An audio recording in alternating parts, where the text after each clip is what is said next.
България ще кандидатства за рекордите на Гинес с най-дългата рисунка върху коприна.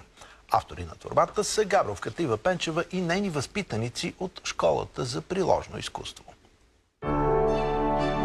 За 2 години художничката успява да вплете в композиция 4-те годишни времена, знакови архитектурни символи и орнаментика от традиционния български бит.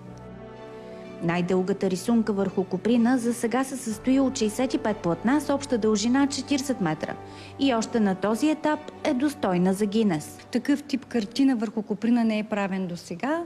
Правено е върху платна, върху картон, но точно върху коприна не.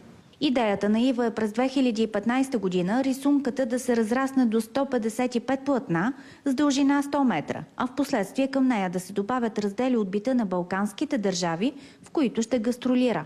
Първо, защото е малко нестандартно. Второ, защото е много завладяващо и магнетично.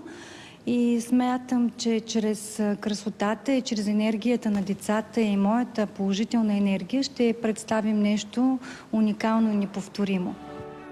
Творби от най-дългата рисунка върху коприна ще бъдат подредени тази вечер и в София. За BTV новините от Габрово, Мариана Трифонова.